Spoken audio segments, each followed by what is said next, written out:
신명기란 모세가 죽기 전에 약속의 땅 오른쪽 모압 벌판에서 계명을 광야 2세대들에게 거듭해서 들려주는 이야기입니다. 그럼 신명기 구조와 내용은요? 총 3번에 걸친 모세 설교와 세상을 떠나는 모세 고별식으로 이루어져 있습니다. 그 중에서 첫 번째 설교부터 살펴볼까요? 1장부터 11장으로 이루어져 있는 모세 첫 번째 설교는 지난 민수기 광야 과거를 회상하는 내용으로 시작합니다. 하지만 민수기 광야 여정의 이야기를 단순히 반복하기보다는 사건 이면의 이야기들을 모세 입을 빌어 설명하고 있습니다. 이것은 앞선 영상에서 설명드린 것처럼 왕국의 멸망과 유배를 겪으면서 생겨난 새로운 관점이 반영된 해설이라고 생각하면 되겠죠. 네, 신명기적 관점, 신명기 신학입니다. 동선에 따라서 간단하게 몇 가지만 짚어보자면 우선 호렙산이란 이름이 눈에 띕니다. 지금까지는 시나이산이라고 했는데 신명기에서는 호렙산으로 부르고 있습니다. 네, 같은 산을 두고 하는 말입니다. 지난 민수기 내용을 떠올려보면 호렙산을 떠난 백성들이 중간쯤에 도착한 곳이 어디였죠? 파란 광야, 그리고 조금 더 위에 있는 카데스 바르네아. 거기서 40년 광야 생활을 하게 만든 사건이 터졌죠. 바로 가나안 정찰 사건인데요. 민수기에서는 분명 하느님께서 백성들에게 가나안 땅을 정찰하라고 직접 지시하신 것으로 나왔죠. 그런데 신명기에서는 좀 다른 관점에서 이 사건을 바라봅니다. 가나안 땅을 정찰했던 것은 하느님의 뜻이 아니라 백성들이 원해서 한 것으로 설명합니다. 하느님께서는 단지 두려워 말고 어서 올라가서 저 땅을 차지하여라 라고 하셨지만 정작 백성들은 정말 괜찮을까요? 진짜 괜찮은지 한번 가서 살펴보면 안 될까요? 라고 했다는 것이죠. 이게 무슨 말일까요? 신명기는 과거를 복귀하면서 하느님에 대한 불신, 바로 그 지점이었다. 거기서 모든 문제가 시작되었다 라고 지적합니다. 하느님께서 일을 시작하시려 할 때 어쩌면 그분께 가장 방해되는 것은 바로 우리 자신들일지도 모릅니다. 왜냐하면 우리는 가끔 이런 말을 하죠. 아직은 아닙니다. 마음의 준비가 필요합니다. 먼저 계획부터 잘 세워보겠습니다. 일리 있죠. 합리적으로 보입니다. 아주 현실적인 제안들이기 때문입니다. 심지어 모세조차도 정찰을 먼저 해보자는 당시 백성들의 제안이 좋게 들렸다고 합니다.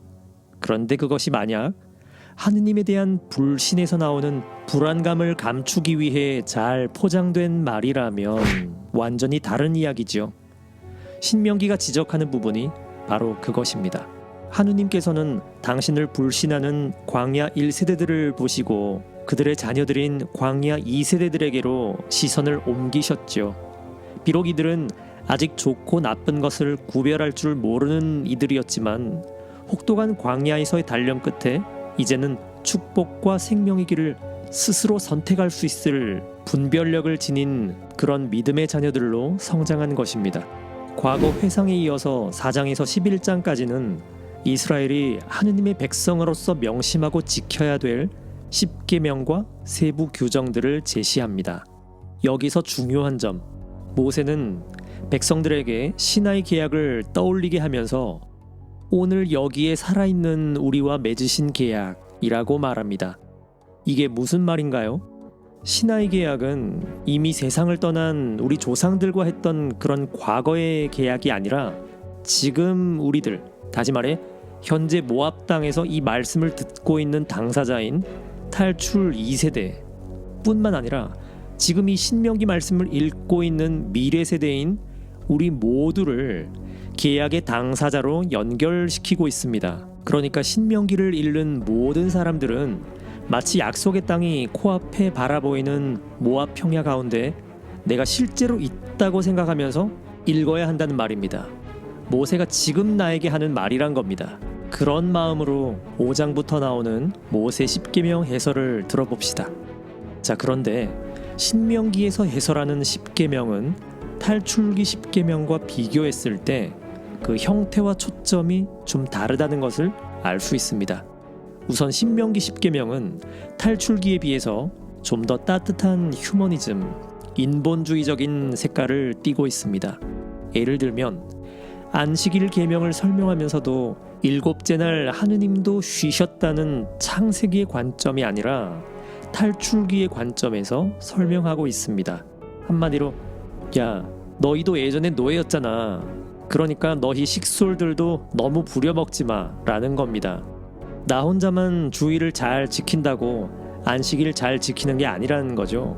내가 잘 쉬는 동안 그런 내 삶을 뒤에서 떠받쳐주는 이들, 그러면서도 정작 자신은 돌보지 못하고 있는 이들의 힘겨운 삶도 보살펴라. 안식은 나뿐만이 아니라 우리 모두가 함께 누리는 것이 되도록 구체적인 결단과 실행을 하라는 것입니다. 또 한 가지는 탈출기 10계명에서는 아내를 탐내는 것과 이웃의 재산을 탐내는 것이 한 문장으로 합쳐져 있어서 마치 여성이 재산의 일부처럼 다루어지는 것처럼 보였는데요. 신명기에서는 이것을 분명하게 구분하고 있습니다. 이성에 대한 소유욕과 재산에 대한 소유욕은 분명히 그 범주가 다른 영역이죠. 십계명을 해설하는 신명기 내용 중에서 가장 중요한 대목이라고 할 수 있는 부분이 6장 쉐마입니다. 네, 여기서 마음이라고 번역된 단어의 원래 히브리어는 레브, 심장입니다. 마음은 다소 추상적이고 관념적인 표현이지만 심장은 굉장히 구체적인 표현이죠. 죽을 때까지 잠시도 쉬지 않고 온몸으로 구석구석 생명의 피를 뿜어내는 너의 그 심장처럼 하느님을 전력으로 사랑하라는 표현이지요. 하느님 생각만 하면 너희 그 심장이 설레다 못해 펄떡펄떡 뛸 정도로 하느님을 사랑하라는 것입니다. 왜냐고요?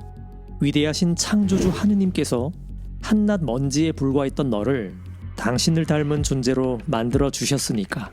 전능하신 하느님께서 한낱 떠돌이 유목민 출신 노예였던 너를 건져내어 독수리 날개 태워 이곳까지 이끌어 주셨으니까.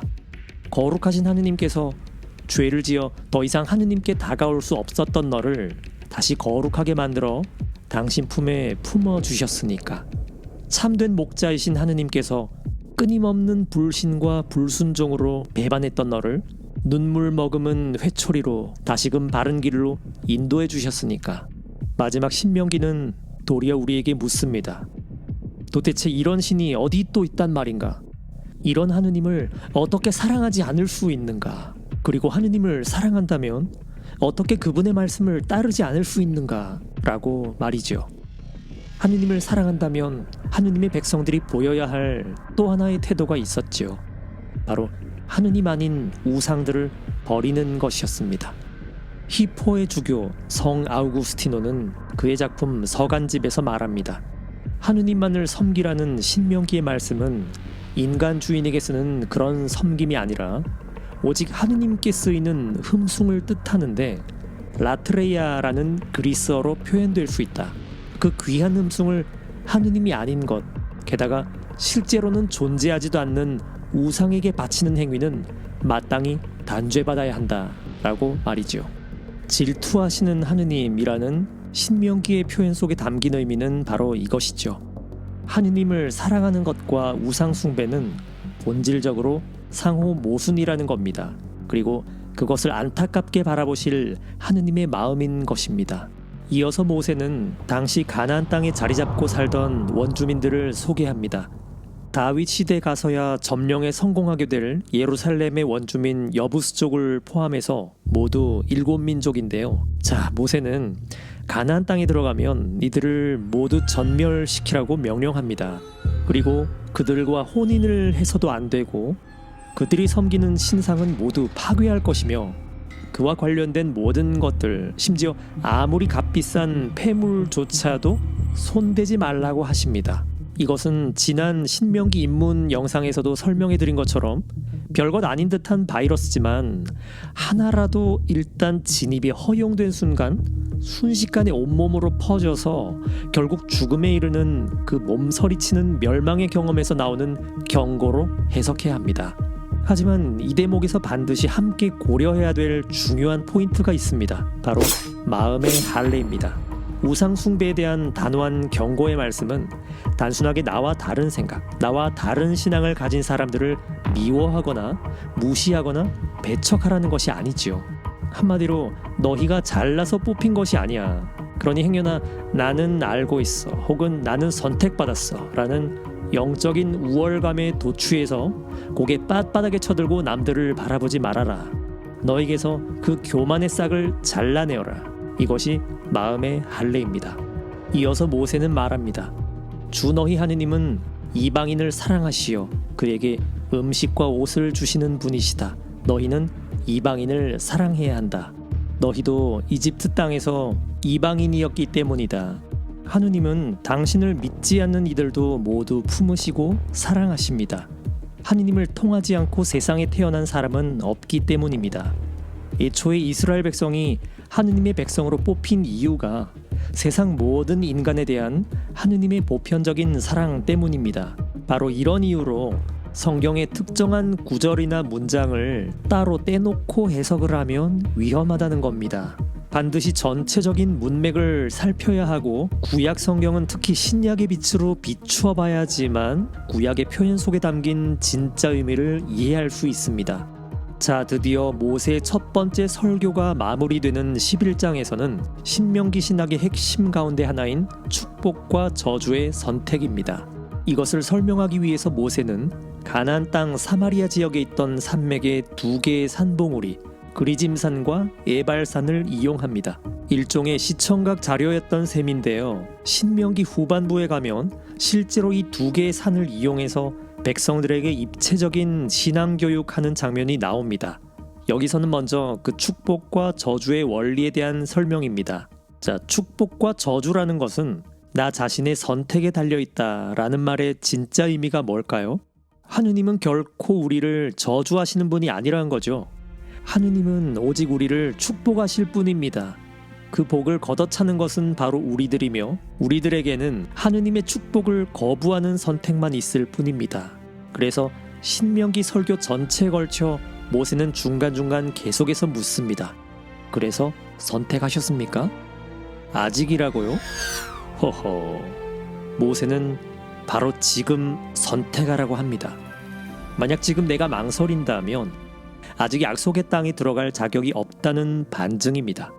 들어간다 한들 오히려 그 망설임 속에 숨어있는 불신이 독이 되어 나중에 더 크게 무너질 것이다 라는 것이 구세사가 검증한 결론입니다. 자, 여러분, 그래서 선택하셨습니까?